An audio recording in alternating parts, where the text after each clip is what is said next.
mempresentasikan hasil diskusi kami yang berkaitan dengan pembelajaran berdiferensiasi di SMAN 1 Banjarmasin.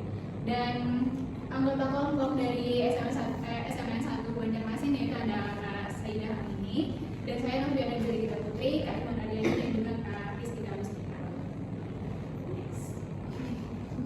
Oke, jadi seperti yang kita tahu tentang pembelajaran diferensiasi, yaitu apa sih tujuan dan pentingnya pembelajaran berdiferensiasi di sekolah atau di kelas. Yang pertama yaitu kita kaji dari tujuan dulu. Jadi tujuannya yaitu menggali pengalaman guru dalam menerapkan strategi berdiferensiasi. Jadi ada bermacam-macam kan, diferensiasi dari konten, proses, produk, dan juga yang terakhir kemarin sepertinya ada tambahan sedikit tentang lingkungan.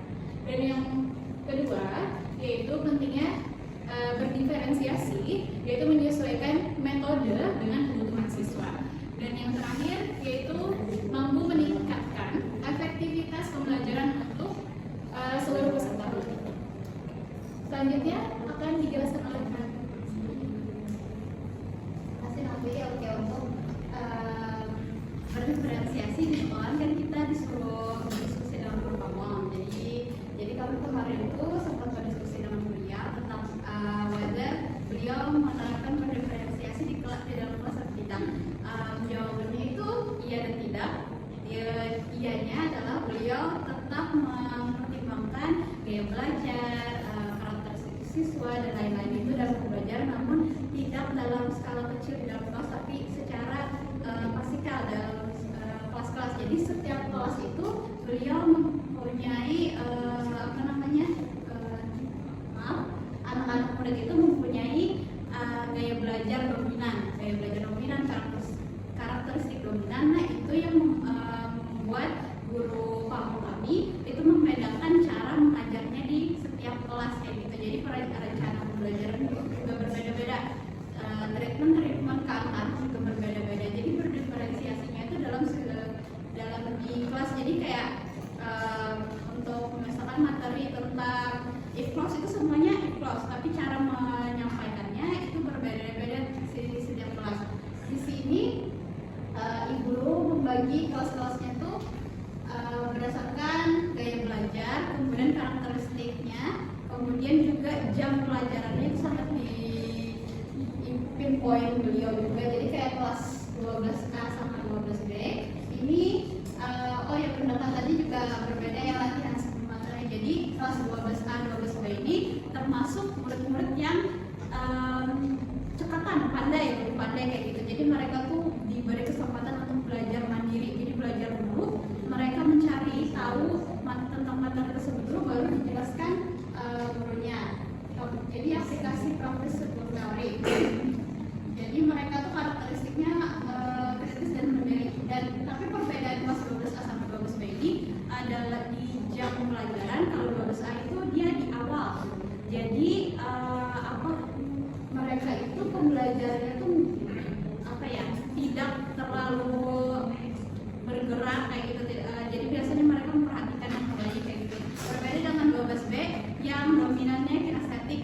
Jadi biasanya kegiatan beliau itu ada kegiatan bergeraknya. Misalkan mereka tuh duduk lesehan terus jawab kalau 12B itu mereka pindah-pindah duduk, pindah-pindah pembagian, ya siapa yang memeriksa si ini, siapa yang memeriksa si itu kayak gitu. Jadi mereka cukup kooperatif dan kolaboratif kalau soal berkelompok. Kalau yang 12C, 12D dan 12E itu biasanya penjelasan materi satu latihan. Jadi ibunya menjelaskan dulu, baru ada latihan, jelaskan lagi, latihan lagi kayak gitu. Mereka tipenya kayak gitu. Jadi mereka tuh harus paham teorinya dulu sebelum prakteknya. Kemudian karakteristik peserta didiknya, kalau 12C itu suka negosiasi dan perlu bimbingan intensif. Ini pengalaman ibu sama pengalaman kami juga pas observasi gitu ya. Suka negosiasi ini maksudnya apa? Mereka tuh cukup berani untuk mengungkapkan pendapat mereka. Kalau misalkan bu ini susah, bu ini dikit tipam soalnya bu kayak gitu. Mereka berani untuk mengungkapkan hal itu. Kalau 12C. Kemudian kalau 12 senang sekali kalau misalnya kayak ada kuis-kuis yang saingan-saingan kayak gitu.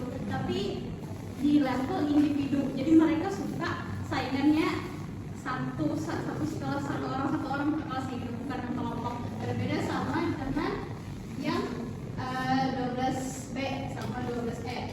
Kalau 12E perlu pendekatan vertikal karena pengaruh, oh ya kalau 12E ini juga pengaruh jamnya itu jam terakhir, jadi udah capek kayak gitu kan ya, jadi harus ada treatment khusus kadang kalau untuk 12E. Mereka sangat termasuk kompetitif juga, tapi kita harus membuat pelajaran yang menarik kayak gitu untuk jam terakhir kayak gitu.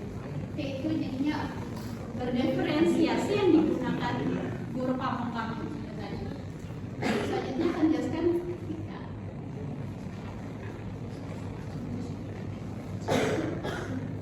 Selanjutnya tantangan implementasi. Yang pertama itu beban akademik guru menghambat persiapan diri. Guru pamong kami itu ada banyak kegiatan di luar mengajar, jadi untuk menyiapkan pembelajaran yang berdiferensiasi itu tidak punya waktu yang cukup, karena beliau itu kadang ada jadi juri untuk lomba atau ada tamu yang datang mencari beliau, jadi kayak untuk menyiapkan materi yang berbeda-beda berdiferensiasi itu memerlukan waktu, sedangkan beliau tidak punya waktu tersebut. Terus yang kedua itu karena kelas 11 itu dipakai untuk asistensi mengajar, jadi kami dapatnya itu kelas 12, dan kelas 12 itu diprioritaskan untuk persiapan untuk kuliah atau ujian yaitu, jadi waktunya itu terbatas juga. Yang terakhir itu ada kebijakan seragam untuk mahasiswa PPL, itu maksudnya guru pamong kami itu meminta kami untuk menyamaratakan pembelajaran untuk setiap kelasnya. Jadi RPP-nya itu kami membuat satu RPP untuk 4 kelas bersama-sama, karena kata beliau untuk menghindari adanya iri atau perbedaan materi itu, jadi dimintanya untuk disamaratakan, tapi katanya bisa saja untuk PPL selanjutnya dibeda-bedakan lagi. Saya rasa itu tentang tantangan dan implementasi. Selanjutnya penjelasan Pak Iwan. Baik, untuk solusi yang kami coba terapkan itu pertama mencoba untuk menerapkan proses diferensiasi yang konten yang berdiferensiasi, yaitu penggunaan naratif teks dengan tingkat kesulitan yang berbeda pada salah satu siklus yang kami ampuh. Kemudian yang kedua, ada pun metode dan tentang baru untuk pembelajaran kedepannya itu lebih kami coba untuk variasikan. Baik, untuk kesimpulannya sendiri, keberhasilan pendekatan pembelajaran telah disesuaikan dengan karakteristik peserta didik, walaupun tidak seperti yang idealnya diterapkan di masa-masa sekarang. Kemudian untuk hambatannya itu ada keterbatasan waktu dan kebijakan awal semester oleh guru pamong. Kemudian upaya lanjutan, inovasi tetap dilanjutkan untuk pengajaran yang lebih imersif dan efektif. Baik, itu saja materi dari kami. Selanjutnya apakah ada pertanyaan?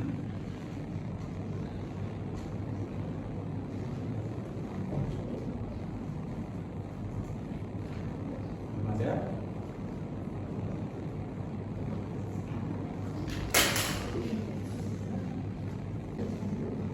Oke, baik, terima kasih. Saya dari perwakilan kelompok 2 dari SMPN 4 Banjarmasin ingin bertanya, dari aplikasi atau implementasi sendiri yang telah diterapkan di sekolah kalian, jenis diferensiasi seperti apa yang